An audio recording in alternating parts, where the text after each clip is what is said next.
lecture in English, and today's video I am going to deal with the first chapter, that is a poem for second year PU students.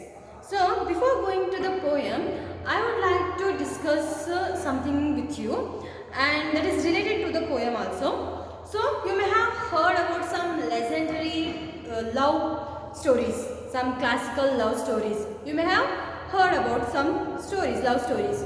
So if we talk about the Indian context, there are many stories are there, many love stories are there, many classical love stories are there. For example, Laila Majnu, Salim Anarkali, Dushyanta Shakuntala, like Heer Rancha, so many are there. And if we talk about Western context, the most famous story, love story, is Romeo and Juliet. So in today's video, I am going to deal with the poem which is prescribed for you people, for the second year students, second year PU students, Romeo and Juliet. Romeo and Juliet by William Shakespeare.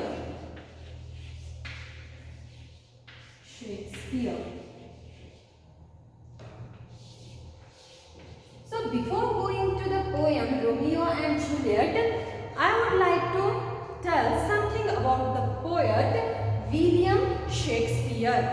So William Shakespeare is the most prominent English poet, writer, playwright and an actor also. He is the most preeminent dramatist in the whole world. So he is the greatest poet in English literature, one of the greatest poet in English literature. So he has been called as the national poet of England and also the bard of Avon. So because he was born in Avon, a place called Avon, Stratford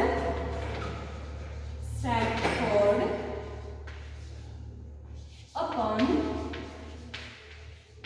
Avon, and he used to call as the bard of Avon. So he was born in 1564 and died in 1616. So William Shakespeare, the most prominent dramatist or playwright, he has written 37 or 38 plays and 154 sonnets. Sonnet means a 14 lines poem is called as a sonnet. So he has written 154 sonnets and 2 long narrative poems.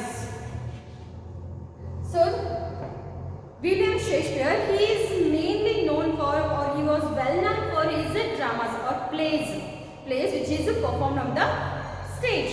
So he has written 37 or 38 plays, and the most known, his most popular plays are Othello, then King Lear,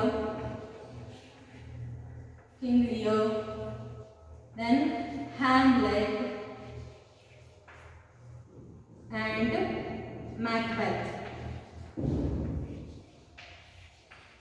So these four are known to be the most popular plays, and many other, Romeo Juliet, Julius Caesar, and As You Like It, it's a comedy.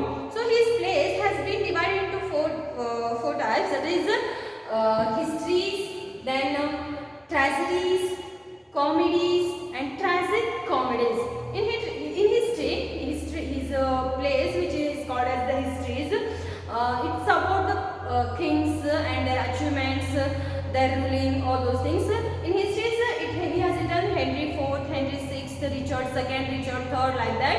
And in tragedies, there are many tragedies are there written by Shakespeare.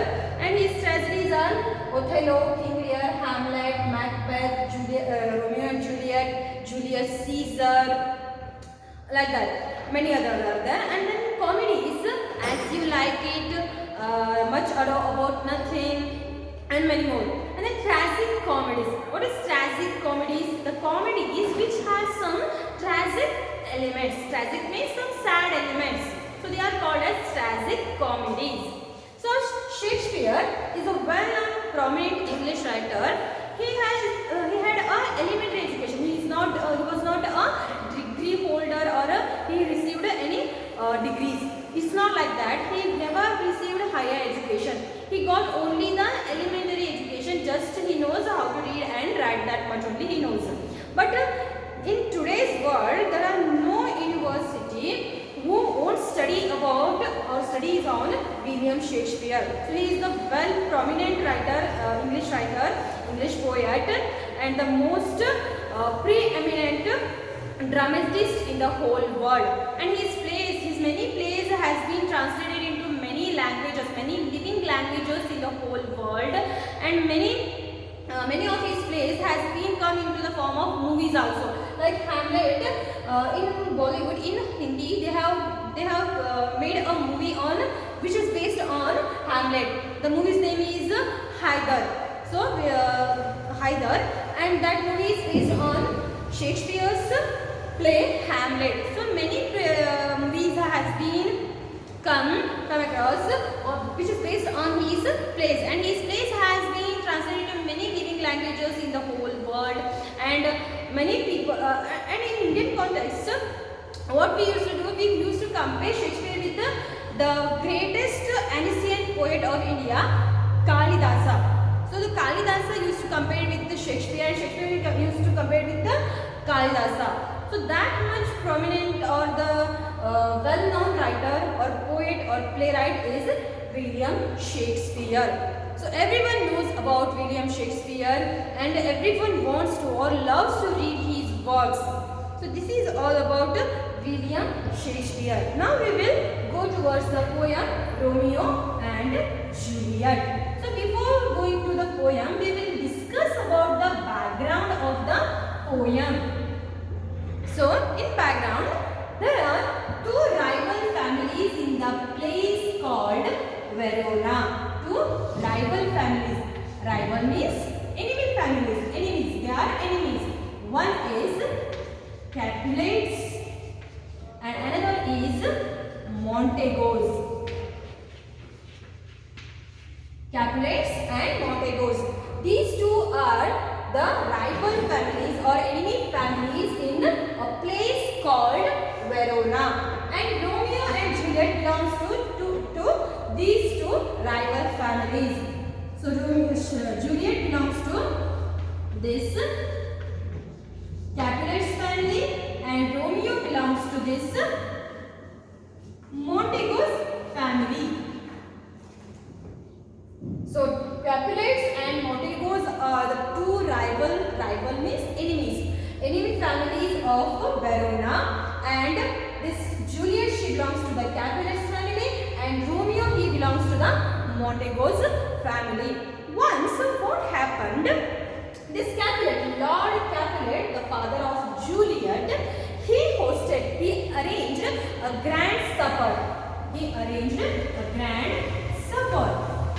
Supper means a dance party where you used to gather the family friends, the rich people, aristocratic people, and have some fun, and they also arrange the big meal. So this is called the supper, a dance party, a party. So this Capulet, Lord Capulet, he arranged or hosted a grand supper, and in that supper, in that party, this Romeo, he came there in disguise, because he don't want, as he belongs to the enemy family, he wants to hide himself from the Capulets family. So that's the reason he disguised himself and came there to that supper to see his girlfriend Rosalind.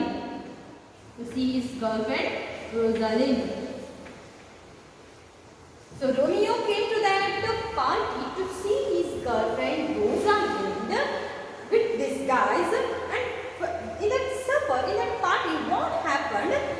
When he was looking for this Rosalind, he saw Juliet. He saw Juliet, the most beautiful lady among the girls, those who were present in that supper, in that party. So when Romeo saw this Juliet, he forget everything. He forgot why he came there. What the intention behind his arrival to that supper. He just forgot about Rosalind. He just forgot about the enmities. Whatever it was, he just forgot, and he just fascinated. He just mesmerized by the beauty of Juliet. He attracted towards the beauty of Juliet. So what happens? He came there to that party just to see Rosalind, his girlfriend, but instead of Rosalind, he saw Juliet and he mesmerized or fascinated towards her beauty. Then what happens? In this poem, both Romeo and Juliet, they expressed their love towards each other, and also they expressed their feelings towards each other, and described the beauty of each other. They described the beauty of one another.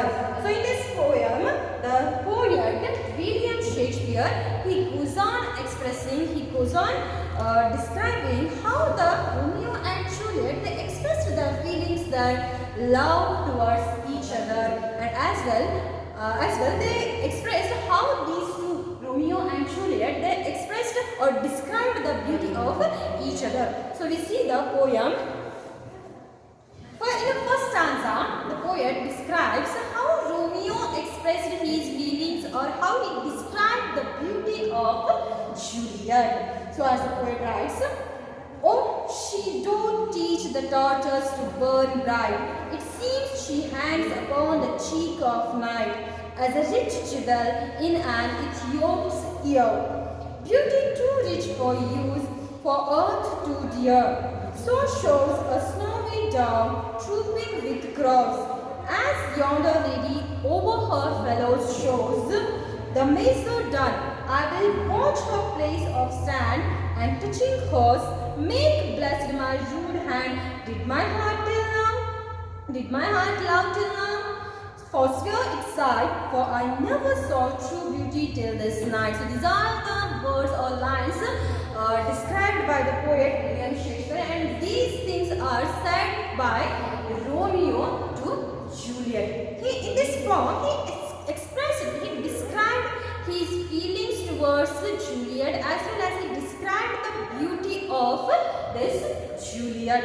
So in the first line, Romeo tells, "Oh, she doth teach the torches to burn bright." So he tells that this Juliet is so beautiful, her beauty is so brilliant that she can teach the torches. She can even teach the torches or show the torches how to burn bright. So he just comparing the beauty of Romeo with the other things. So Romeo tells that her beauty is so brilliant, Juliet's beauty is so brilliant that she can show the torches to burn more bright. So here, poet William Shakespeare, what he did, he used many similes and metaphors to compare the beauty of Romeo and Juliet with other things. It seems she hangs upon the cheek of night as a rich jewel in an Ethiop's ear. Next, the poet tells that she is so beautiful that her cheeks hangs upon the cheek of night, means her beauty is so soft and radiant that she looks like a jewel in an Ethiop's ear. Ethiops means a black one, African one with a dark complexion or black complexion. Ethiop. So Ethiop means an African. Or a black person. So the poet tells, or the Romeo tells, she is so beautiful that she looks like a jewel worn by a Ethiop or a dark one or a person with a black complexion.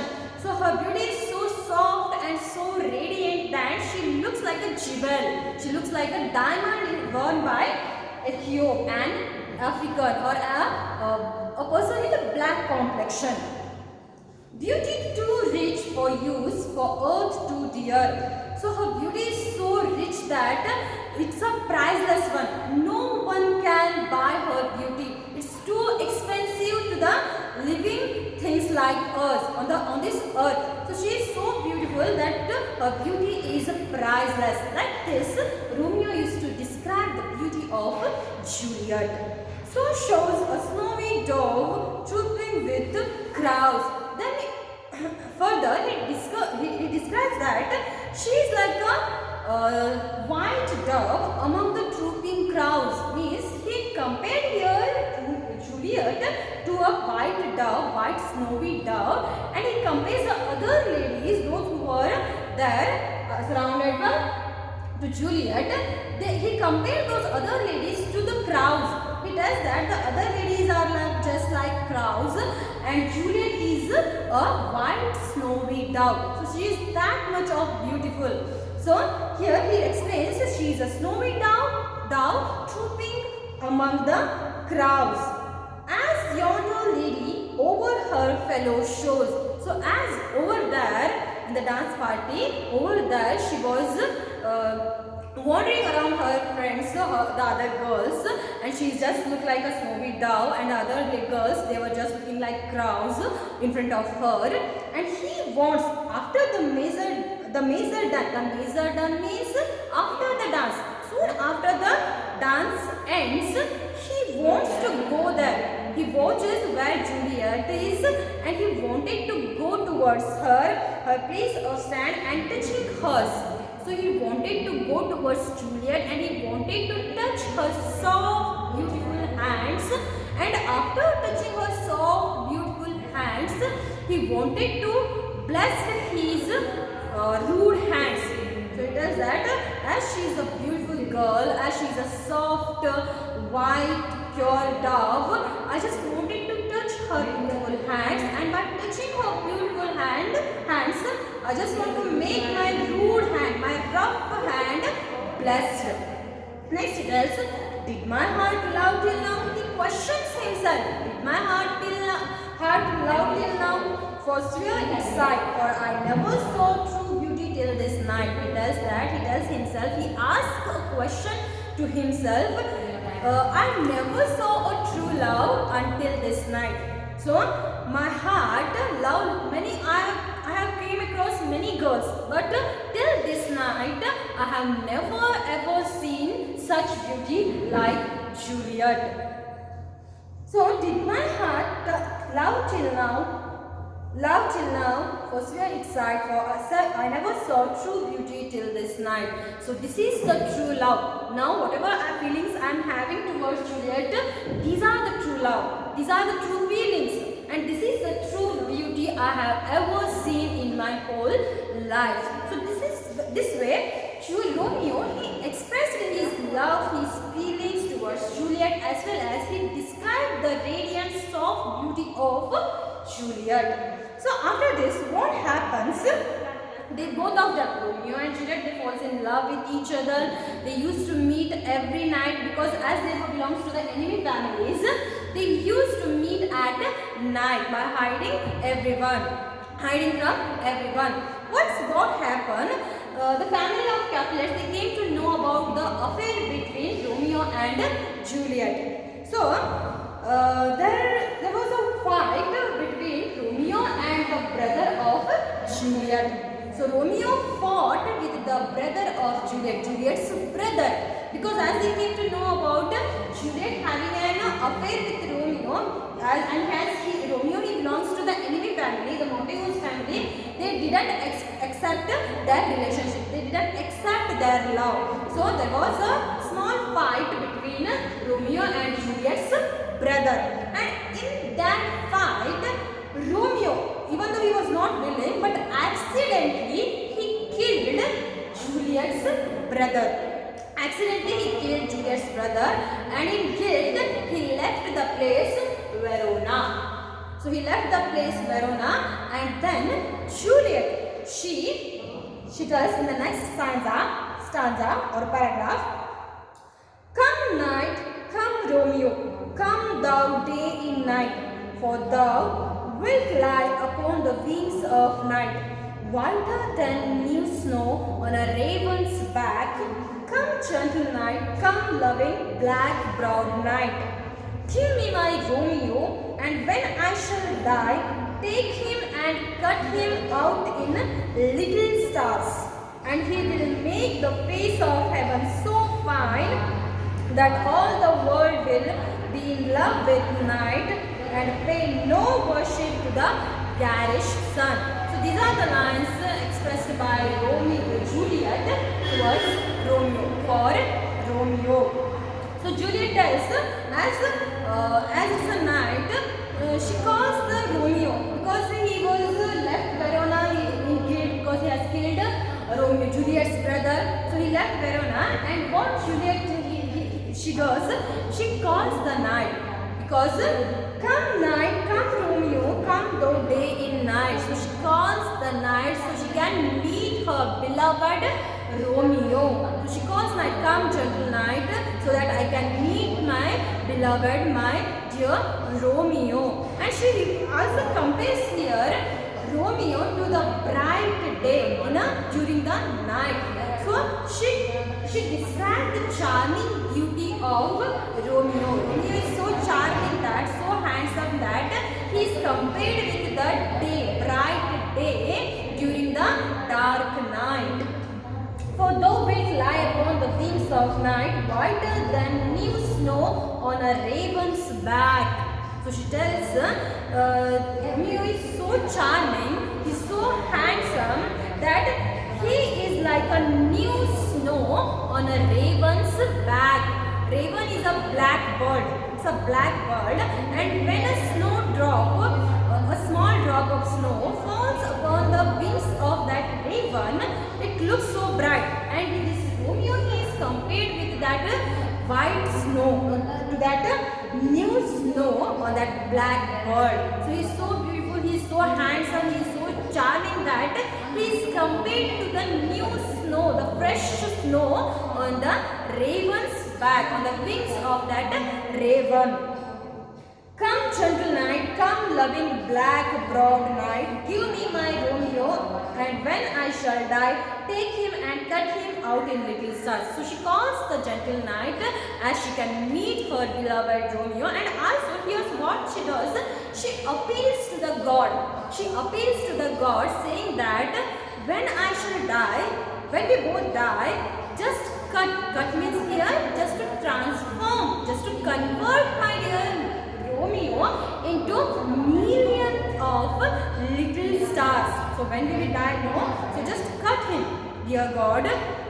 She appeals to the God, she prays to the God, cut my Romeo, or transform my Romeo, or convert my Romeo into millions of little stars, so that and he will make the face of heaven so fine that all the world will be in love with night and pay no worship to the garish sun. So when you turn, God, dear God, when you turn or transform or convert my dear Romeo into millions of little stars, he will decorate the sky. He will decorate the sky and face of heaven. Here, face of heaven so fine. This signifies the starlit sky during the night. Starlit sky at the night. So when Romeo will be converted into little stars, so millions of little stars, he will be decorate the sky, he will be decorate the whole night, and the whole world, the people in the whole world, they may fall in love with the night because of the beauty of the night. And this beauty, and that night, particularly that night, gained this beauty because of Romeo. As you will transform him, as you will cut him into little stars, millions of little stars, and the sky will gain the beauty, no? Then the whole world, the people will fall in love with the Romeo. They will fall in love with the night, and they pay less regard to the garish sun, to the burning hot sun. Means they will pay less regard to the day and start the night. They will start loving the night because of Romeo. So this by this, what she does, she wants to immortalize her Romeo. So in this way, when you turn him into a little star, he will be immortalized. So this is how she wants to immortalize her Romeo. So this is all about the poem Romeo and Juliet, which has been prescribed for you people. And here Romeo and Juliet, they both describe their love towards each other and they both express the feelings towards each other. So even though the climax of this story, Romeo and Juliet, here they have not mentioned, but I want to tell you what happened in the climax, in the end. So as Romeo, he left Verona because he has killed accidentally. He was not willing to kill her brother, but accidentally he killed her brother and he left Verona. Then what happens? Juliet, as both of the families of Capulet and Protagoras, they are not going to accept their relationship, their affair. So Juliet, she went to a father, a church, and her father, he suggested her to take a medicine and sleep for 24 hours. And everyone will be confused that she might have died, and in this case you can go with Romeo. So this is the plan, and as per the plan, Juliet, she took the medicine and she slept, and they had to send this message to Romeo, but Romeo, he didn't receive that message. And what happened? When Romeo saw Juliet was lying on the floor, he got mistaken that Juliet maybe died. So he misunderstood that Juliet might died, and he in a grief, what he did, he took some poison and killed himself. And when Juliet she awake from the sleep, she found Romeo was lying in front of her and he was died. So she just couldn't bear that thing that Romeo was no more, and she took a knife and killed herself. So this is how this beautiful love story ends with a tragedy. So this is how Romeo and Juliet, they died because of the misunderstanding, and that is why this particular play is called as a tragedy, because these plays ends with a tragic end. They has a tragic end. The climax ends with a sad ending. So that's the reason they used to call this play as a tragedy. Most of the love stories, they ends with a tragic end only. They has a tragic end only. And if the end is in a happy ending, it used to be called as a comedy, or some comic elements are there. It used to be called as a comedy. And some plays, they having a tragic end also, and some comedies also, some tragic elements also. They used to be called as tragic comedies. But this particular play is a tragedy. It's a complete tragedy because it has a tragic end. So this is all about Romeo and Juliet. I hope you guys enjoyed the video. And I just suggest you to keep watching our other videos. And till then, thank you.